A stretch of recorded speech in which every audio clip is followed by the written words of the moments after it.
Taylor and I are headed to Saguaro Lake to do some bass fishing with a guide on a bass fishing boat. It's gonna be sweet. You excited, Taylor? We're running 10 minutes late. Sorry to our guide. We had to get some McDonald's. And my last YouTube video was taking forever to upload because Embassy Suites has the worst Wi-Fi of all time. Thanks, Embassy Suites. We're running on 3 hours of sleep, folks. And we're going strong. You know why? Because we're in college. College.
That's one of the small guys out here for sure. Taylor's got me beat for sure. Fish number 2. Yeah, that's cool. Start working it. Doing a little sight fishing with the drop shot. Fishing, I like it short. Setup. It's just right in their face. White worm. Just dropping them in the bass beds. You can vary the leader lengths. Usually, like in the summertime, I'll go with a lot, about a 15, 18-inch leader.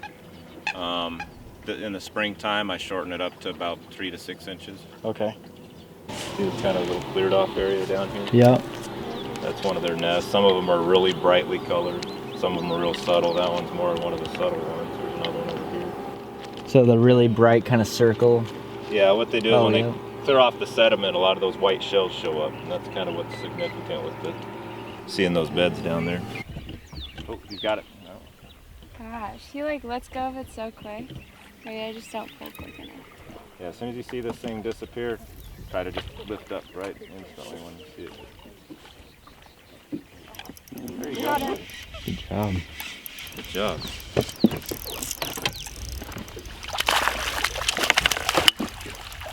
Nice. That's right. That is so cool. That's awesome. Hold it up sideways. Nice. Got it? Yep. The bed's this big, but they're usually a spot that's about this big on the bed that's sensitive area. Do you always use white on this? White is for our own visual pleasure. It's not what the fish want necessarily.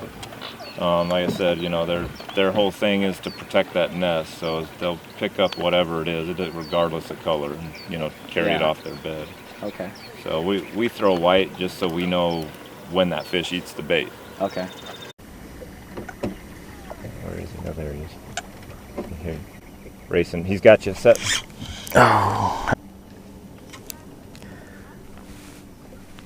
He just went off on a little tour. He'll be back. Just go ahead and toss it on there.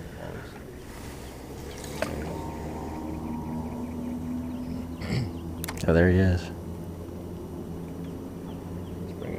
bed, so you're kind of in that spot to where you can, okay, if he grabs it, boom, just like that. Very I need to tighten the drag just a touch. There we go. All right. There we go. That was awesome.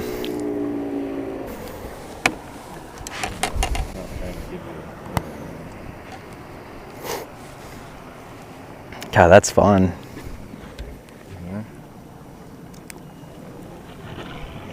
Pretty good size. That's awesome. You can tell he's been hanging around the grass. He's got a lot of yellowish stuff near the bottom instead of being white on the belly. Uh-huh. You can kind of tell what kind of structure that they hang on. Huh.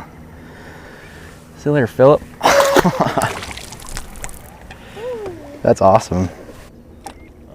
So like in the springtime like this, you know, if your water temp's in the 50s, you know that these fish aren't going to be spawning. Yeah. You know, but their anticipation, you know, as you get into the, you know, things start to warm up, is that's where they want to go. Okay. So as long as you know where they want to go, it kind of gives you a starting point. So when they're spawning, it's flats, So, yeah, rocky areas.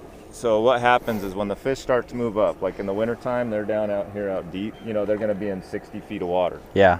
That's where they are from when they're wintering. So, and then all of a sudden, you know, the times of the day start to lengthen, and the fish kind of, oh, hey, you know, I got more sunlight up there. Yeah. Let me start, you know, starting to move up. And they'll move up like 10 feet at a time. They'll stabilize. They'll move up another 10 feet, you know, until they start filtering into the shallows. Mm-hmm. Once they filter into the shallows, they're going to pick the warmest areas. So, Okay.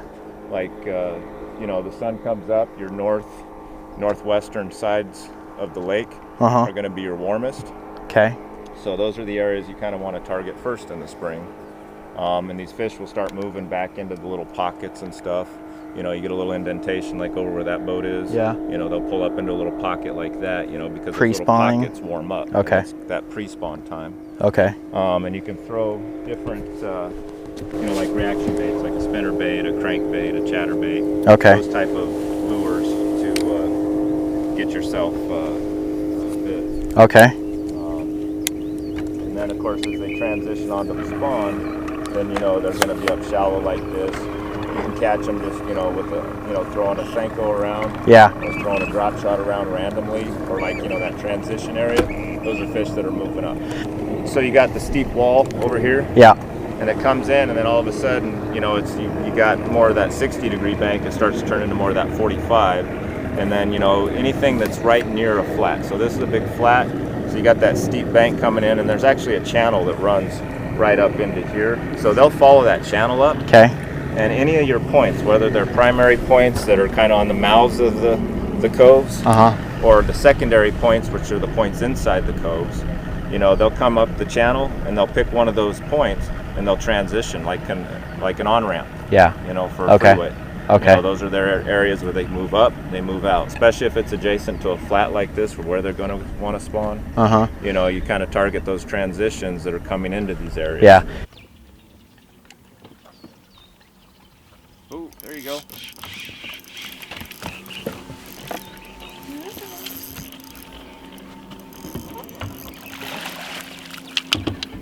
Nice.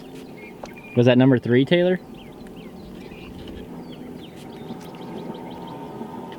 It's a toad.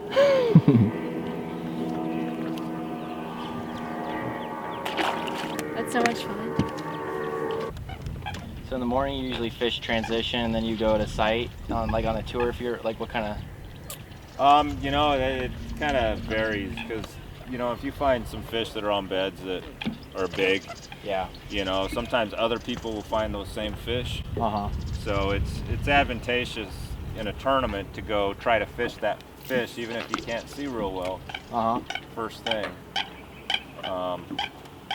And if you have to sit there, you know, and wait, you know, and keep fishing it until you can see, you know, if it's that big of a fish to wait on it. Yeah. You know, and if it's going to be worth it.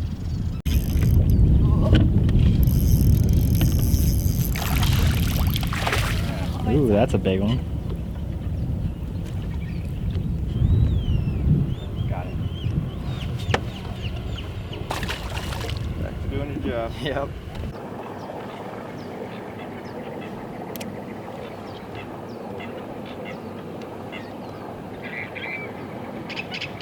got you. Woo! So your line's taking Yay! off. I didn't even feel it. I was holding the line. Lost it.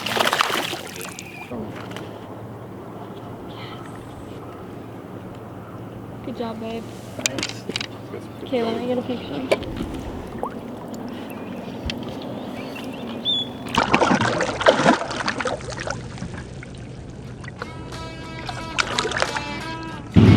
Did you have fun?